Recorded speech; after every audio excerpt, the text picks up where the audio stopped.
ಜೈ ಬಾಬಾ ಸ್ವಾಮಿ. ಹಿಮಾಲಯದ ಸಮರ್ಪಣಾ ಯೋಗ ಭಾಗ 2, ಸಂಚಿಕೆ 4, ಪುಟ ಸಂಖ್ಯೆ 32. ಇವತ್ತಿನ ಗ್ರಂಥ ಪಠಣವನ್ನು ಗುರುವಂದನೆಯೊಂದಿಗೆ ಪ್ರಾರಂಭ ಮಾಡೋಣ. ಓಂ ಗುರುರ್ ಬ್ರಹ್ಮ ಗುರುರ್ ವಿಷ್ಣು ಗುರುರ್ ದೇವೋ ಮಹೇಶ್ವರಃ ಗುರುರ್ ಸಾಕ್ಷಾತ್ ಪರಬ್ರಹ್ಮ ತಸ್ಮೈ ಶ್ರೀ ಗುರುವೇ ನಮಃ. ತಸ್ಮೈ ಶ್ರೀ ಗುರುವೇ ನಮಃ. ತಸ್ಮೈ ಶ್ರೀ ಗುರುವೇ ನಮಃ. ನಾನು ಅವರಿಗೆ ವಿವರಿಸಿದೆ, ಯಾವಾಗ ಮನುಷ್ಯನು ತನ್ನ ಗುರುಗಳಿಗೆ ಸಂಪೂರ್ಣವಾಗಿ ತನ್ನನ್ನು ಸಮರ್ಪಿಸಿಕೊಳ್ಳುತ್ತಾನೋ ಆಗ ಅವನ ಯೋಚನಾ ಲಹರಿ ನಿಂತು ಹೋಗುತ್ತದೆ.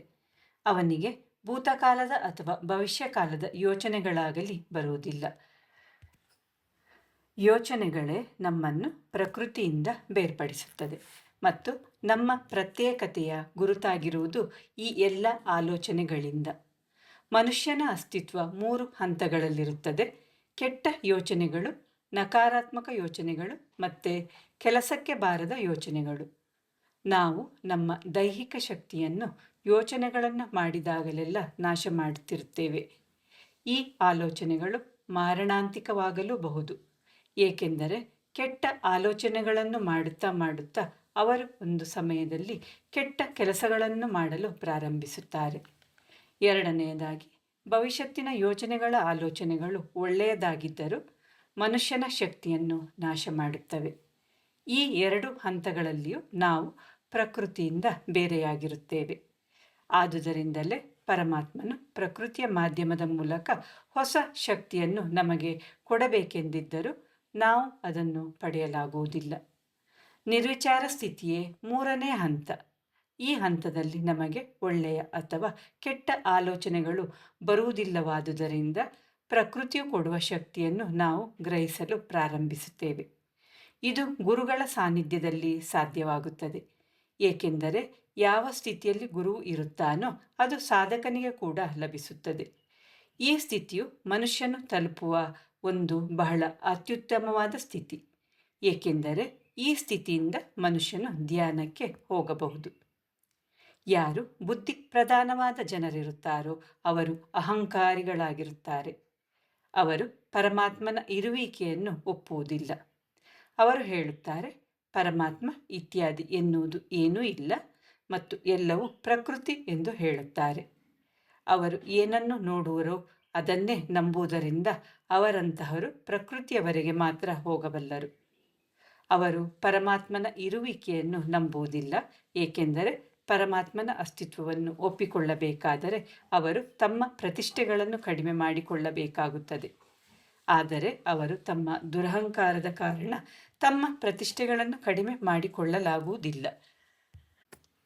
ಎರಡನೆಯದಾಗಿ, ನಂಬುವುದು ಎನ್ನುವುದು ಹೃದಯದ ಭಾವನೆಯಾಗಿರುತ್ತದೆ ಮತ್ತು ಈ ಜನರು ಬುದ್ಧಿ ಪ್ರಧಾನವಾಗಿರುತ್ತಾರೆ.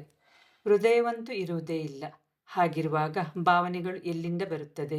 ಯಾರು ಹೃದಯ ಪ್ರಧಾನವಾಗಿರುತ್ತಾರೋ ಅವರ ಹತ್ತಿರ ಭಾವವಿರುತ್ತದೆ. ಆ ಭಾವದ ಕಾರಣದಿಂದ ಅವರು ಆಸ್ತಿಕರಾಗಿರುತ್ತಾರೆ ಮತ್ತು ಪರಮಾತ್ಮನನ್ನು ನಂಬುತ್ತಾರೆ. ಭಗವಂತನನ್ನು ನಂಬುವುದು ಇದು ಒಂದು ಪವಿತ್ರ ಹೃದಯದ ಶುದ್ಧ ಭಾವವಾಗಿದೆ. ಅವರ ನಂಬಿಕೆಗೆ ಮಾಧ್ಯಮಗಳು ಯಾವುದಾದರೂ ಆಗಿರಬಹುದು. ಕೆಲವರು ವಿಗ್ರಹಗಳನ್ನು ಒಪ್ಪಿಕೊಳ್ಳುತ್ತಾರೆ, ಕೆಲವರು ಭೂತಾಯಿಯನ್ನು ಒಪ್ಪುತ್ತಾರೆ ಮತ್ತು ಕೆಲವರು ಸೂರ್ಯ ದೇವನನ್ನು ಒಪ್ಪುತ್ತಾರೆ. ಕೆಲವರು ತಮ್ಮ ಗುರುಗಳನ್ನು ಪರಮಾತ್ಮನೆಂದು ನಂಬುತ್ತಾರೆ. ಅಂದರೆ ಅವರು ಯಾವುದೇ ಮಾಧ್ಯಮದ ಮೂಲಕ ಪರಮಾತ್ಮನನ್ನು ನಂಬಲಿ, ಅವರು ಪರಮಾತ್ಮನನ್ನು ನಂಬುತ್ತಾರೆ. ಇದರ ಅರ್ಥ, ನೀವು ಯಾವುದೇ ಮಾಧ್ಯಮವನ್ನು ಪರಮಾತ್ಮನೆಂದು ಒಪ್ಪಿಕೊಂಡು ಅದರ ಮುಂದೆ ಮಣಿದಾಗ, ಬಗ್ಗಿ ನಿಂತಾಗ ನಿಮ್ಮ ಗ್ರಹಣ ಶಕ್ತಿಯು ಹೆಚ್ಚಾಗುವುದು ಮತ್ತು ನೀವು ಪ್ರಕೃತಿಯು ಪ್ರದಾನಿಸುವ ಶಕ್ತಿಯನ್ನು ಗ್ರಹಿಸಲು ಪ್ರಾರಂಭಿಸುತ್ತೀರಿ. ಮತ್ತು ಇದೇ ರೀತಿ ಹಲವಾರು ವರ್ಷಗಳು ಗ್ರಹಿಸುತ್ತಿರುವಾಗ ಆ ಶಕ್ತಿಯು ಪ್ರಭಾವಲಯದ ರೂಪದಲ್ಲಿ ಭೌತಿಕ ಶರೀರದ ಸುತ್ತಲೂ ಕಾಣುತ್ತದೆ. ಇದೇ ರೀತಿ ತನ್ನದೇ ದಾಟಿಯಲ್ಲಿ ಹೇಳುತ್ತಿದ್ದಾಗ ಅವರಿಬ್ಬರು ನಿದ್ದೆಗೆ ಶರಣಾಗಿದ್ದರು. ನಾವು 2 ದಿನಗಳ ನಂತರದ ಮುಂಜಾನೆ ಆ ದ್ವೀಪದಿಂದ ಹೊರಡಲು ನಿಶ್ಚಯಿಸಿದೆವು. ಹೊರಡುವ ಮುಂಜಾನೆ ತುಂಬಿದ ಹೃದಯದಿಂದ ಕೊನೆಯ ಸಾರಿ ಎಲ್ಲ ವೃಕ್ಷಗಳನ್ನು ಭೇಟಿಯಾದೆ, ಎಲ್ಲ ಲತೆಗಳನ್ನು ಮತ್ತು ಪಕ್ಷಿಗಳ ಮರಿಗಳನ್ನು ಭೇಟಿಯಾದೆ. ನಾನು ಕುಟೀರದೊಳಗೆ ಗುರುದೇವರು ನಿದ್ರಿಸುತ್ತಿದ್ದ ಸ್ಥಳದ ಮುಂದೆ ನಿಂತು ನಮಸ್ಕರಿಸುತ್ತಾ ಹೇಳಿದೆ, ಗುರುದೇವ, ನನ್ನ ಕೈಗಳಿಂದ ನಿಮ್ಮ ಇಚ್ಛಾನುಸಾರ ಎಲ್ಲ ಕಾರ್ಯಗಳು ಈಡೇರಲಿ ಎಂಬುದೇ ನಿಮ್ಮ ಕಮಲ ಚರಣಗಳಲ್ಲಿ ಮಾಡುವ ನನ್ನ ಪ್ರಾರ್ಥನೆ. ನಾನು ಭಾರವಾದ ಹೃದಯದಿಂದ ಹೊರಗೆ ಬಂದೆ. ಆ ಇಬ್ಬರು ದೋಣಿಯನ್ನು ಸಿದ್ಧಪಡಿಸಲು ಮೊದಲೇ ದಡದ ಹತ್ತಿರ ಹೋಗಿದ್ದರು. ನಾವು ದೋಣಿಯಲ್ಲಿ ಸ್ವಲ್ಪ ಬಾಳೆಹಣ್ಣುಗಳನ್ನು ಮತ್ತು ನೀರಿನಿಂದ ತುಂಬಿದ್ದ ಬಿದಿರುಗಳನ್ನು ಇಟ್ಟುಕೊಂಡೆವು.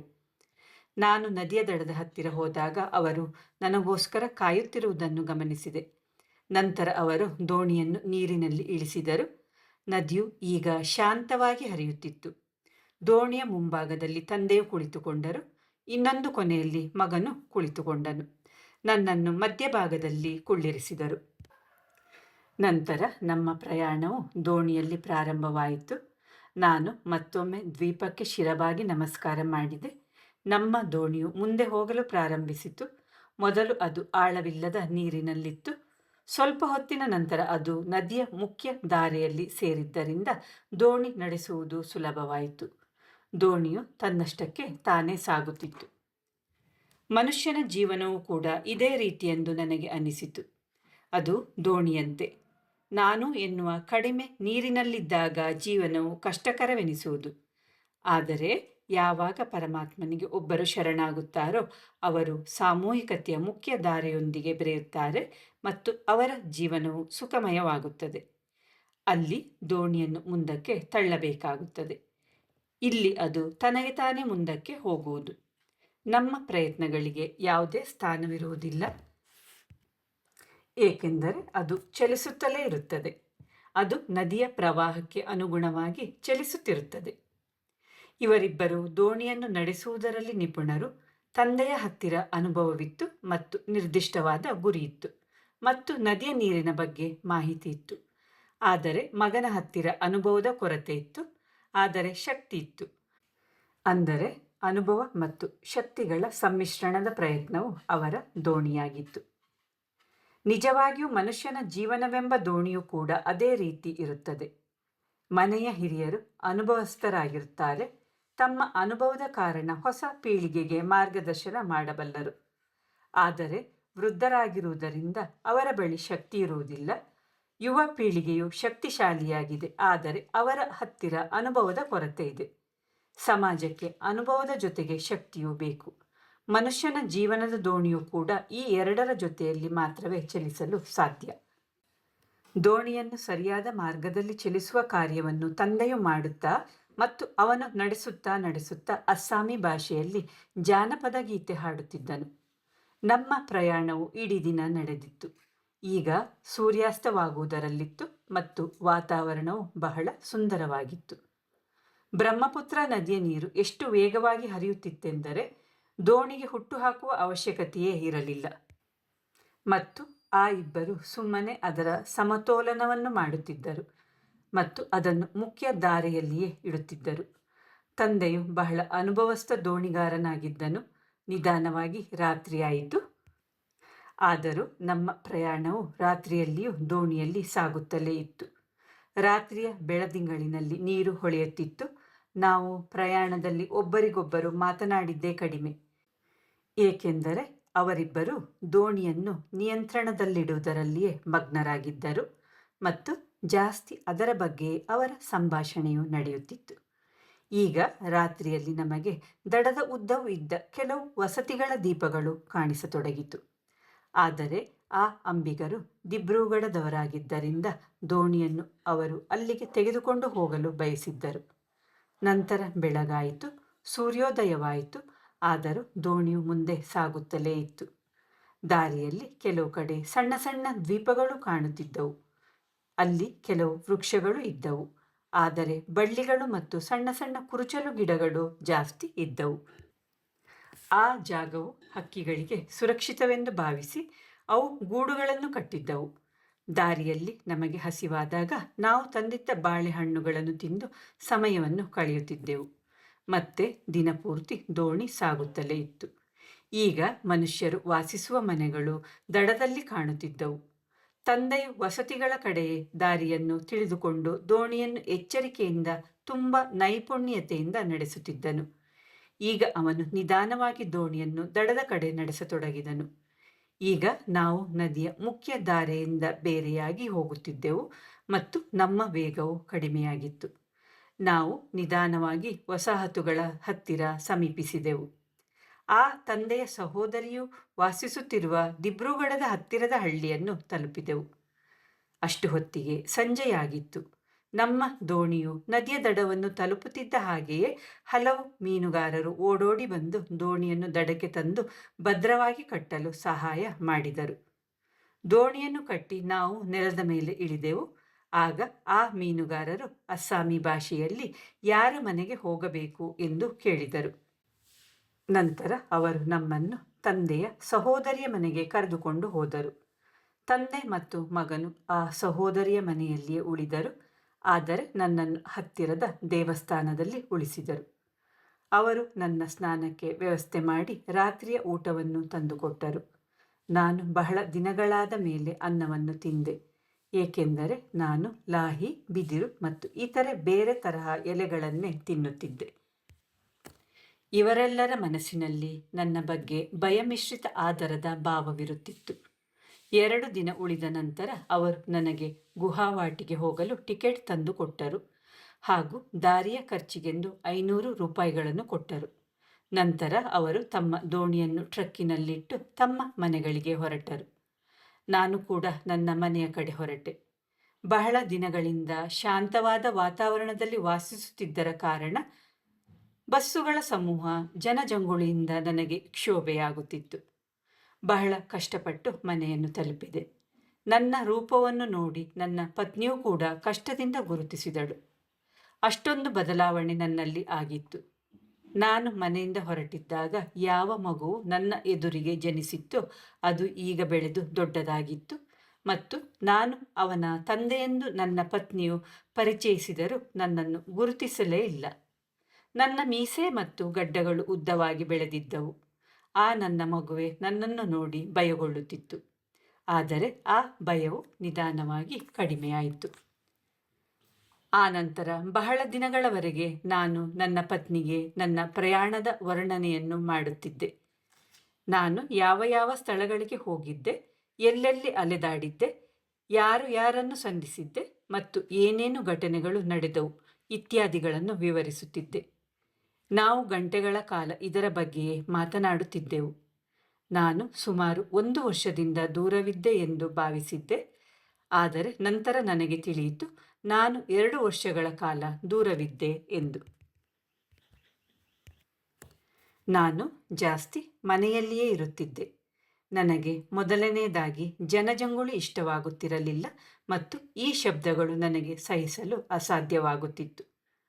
ಎರಡನೆಯದಾಗಿ ರಸ್ತೆಯನ್ನು ದಾಟಲು ನಾನು ಬಹಳ ಸಮಯ ತೆಗೆದುಕೊಳ್ಳುತ್ತಿದ್ದೆ. ಆದ್ದರಿಂದ ನಾನು ಜಾಸ್ತಿ ಹೊರಗಡೆ ಹೋಗುತ್ತಿರಲಿಲ್ಲ. ನಾನು ಮನೆಯಲ್ಲೇ ಇದ್ದು ಮನೆಯ ಕೆಲಸವನ್ನು ಮಾಡುತ್ತಿದ್ದೆ. ನನಗೆ ಮನೆಯಲ್ಲಿ ಅಡುಗೆಯನ್ನು ಮಾಡುವುದು ತುಂಬ ಇಷ್ಟವಾಗುತ್ತಿತ್ತು. ನಾನು ಬೆಳಗ್ಗೆ ಮತ್ತು ಸಾಯಂಕಾಲ ತಪ್ಪದೆ ಕ್ರಮಬದ್ಧವಾಗಿ ಧ್ಯಾನ ಮಾಡುತ್ತಿದ್ದೆ ಮತ್ತು ಧ್ಯಾನದ ಮೂಲಕ ನನ್ನ ಗುರುಗಳ ಸಂಪರ್ಕದಲ್ಲಿದ್ದೆ. ಒಂದು ದಿನ ನಾನು ನನ್ನ ಗುರುಗಳಲ್ಲಿ ಪ್ರಾರ್ಥಿಸಿದೆ, ನೀವು ನನಗೆ ಆಜ್ಞೆ ಮಾಡಿದಿರಿ, ಈಗ ಮನೆಗೆ ಹೋಗು, ಪತ್ನಿಯು ನೆನಪಿಸಿಕೊಳ್ಳುತ್ತಿದ್ದಾಳೆಂದು ಸೂಚನೆಗಳನ್ನು ಕೊಟ್ಟಿರಿ. ಆದುದರಿಂದ ನಾನು ಮನೆಗೆ ವಾಪಸ್ಸು ಬಂದೆ. ಆದರೆ ನನಗೆ ಈ ಸಮಾಜದಲ್ಲಿ ವಾಸಿಸುತ್ತೇನೆಂದು ಅನ್ನಿಸುತ್ತಿಲ್ಲ. ಒಂದು ಸಣ್ಣ ಶಬ್ದದಿಂದ ಕೂಡ ನಾನು ಬೆಚ್ಚಿ ಬೀಳುತ್ತೇನೆ. ನನ್ನ ಕಿವಿಗಳಿಗೆ ಹತ್ತಿಯ ತುಂಡುಗಳನ್ನು ಇಟ್ಟುಕೊಂಡಿರುತ್ತೇನೆ. ನಾನು ಇಲ್ಲಿ ಹೇಗೆ ವಾಸಿಸಲಿ? ಈಗ ಮುಂದಿನ ದಾರಿಯನ್ನು ತೋರಿಸಿ, ಏನು ಮಾಡಲಿ? ಗುರುಗಳು ಹೇಳಿದರು, ನೀನು ಇಷ್ಟು ದಿನ ಧ್ಯಾನವನ್ನು ಮಾಡಿದ್ದೀಯ, ನನ್ನನ್ನು ಆರಾಧಿಸು, ಪರಮಾತ್ಮನು ಎಲ್ಲೆಲ್ಲೂ ಇದ್ದಾನೆ, ಅವನ ದರ್ಶನ ಮಾಡಿಕೊ. ಪರಮಾತ್ಮನನ್ನು ನೋಡಲು ಅಂತಚಕ್ಷುವನ್ನು ಪಡೆದುಕೋ. ಏಕೆಂದರೆ ಮನುಷ್ಯನು ಧ್ಯಾನ ಮಾರ್ಗದ ಮೂಲಕವೇ ತನ್ನ ಅಂತರ್ಪ್ರಯಾಣ ಮಾಡುತ್ತಾನೆ. ನಂತರ ಅವನು ತನ್ನ ಅಂತರ್ಯಾತ್ರೆಯಲ್ಲಿ ಎಷ್ಟು ಅಭಿಯುಕ್ತನಾಗಿರುತ್ತಾನೆ ಅಂದರೆ ಅವನಿಗೆ ಅವನ ಅಂತರಾತ್ಮದಲ್ಲಿಯೇ ಪರಮಾತ್ಮನು ಕಾಣಿಸಲು ಪ್ರಾರಂಭವಾಗುತ್ತದೆ. ಅಂದರೆ ಇದು ಕೂಡ ಒಂದು ವಿಪರೀತವೇ, ಏಕೆಂದರೆ ಅವನು ಹೊರಗಡೆ ಪರಮಾತ್ಮನು ಇದ್ದರೂ ಬಾಹ್ಯದಲ್ಲಿರುವ ಪರಮಾತ್ಮನನ್ನು ನೋಡಲಾರ. ಆದರೆ ಭಕ್ತಿ ಮಾರ್ಗವು ಇದರ ವಿರುದ್ಧವಾಗಿದೆ. ಪರಮಾತ್ಮನು ಹೊರಗಡೆ ಇದ್ದಾನೆ ಮತ್ತು ಸಾಧಕನು ಪರಮಾತ್ಮನನ್ನು ತಲುಪಲು ಯಾವುದಾದರೂ ಒಂದು ಮಾಧ್ಯಮದ ಮೂಲಕ ಪೂಜೆ ಅಥವಾ ಪ್ರಾರ್ಥನೆ ಮಾಡುತ್ತಿರುತ್ತಾನೆ. ಅವನು ಪರಮಾತ್ಮನನ್ನು ನಿರಂತರವಾಗಿ ಪ್ರಾರ್ಥನೆ ಮಾಡುತ್ತಾ ಪರಮಾತ್ಮನನ್ನು ಪಡೆಯುವುದರಲ್ಲಿ ಸಫಲವಾಗುತ್ತಾನೆ. ಜೈ ಬಾಬಾ ಸ್ವಾಮಿ. ಇವತ್ತಿನ ಗ್ರಂಥ ಪಠಣವನ್ನು ಮುಕ್ತಾಯಗೊಳಿಸುತ್ತಿದ್ದೇನೆ. ಶಾಂತಿ ಪಾಠ. ಓಂ ದ್ಯೋ ಶಾಂತಿ ಅಂತರಿಕ್ಷಂ ಶಾಂತಿ ಪೃಥ್ವಿ ಶಾಂತಿ ಆಪಃ ಶಾಂತಿ ಔಷಧಯಃ ಶಾಂತಿ ವನಸ್ಪತಯಃ ಶಾಂತಿ ವಿಶ್ವೇ ದೇವಃ ಶಾಂತಿ ಬ್ರಹ್ಮ ಶಾಂತಿ ಸರ್ವಗುಂ ಶಾಂತಿ ಶಾಂತಿರೇವ ಶಾಂತಿ ಸಾ ಮಾಂ ಶಾಂತಿರೇಧಿ. ಓಂ ಶಾಂತಿ ಶಾಂತಿ ಶಾಂತಿ. ಸರ್ವರಿಷ್ಟ ಸುಶಾಂತಿರ್ಭವತು.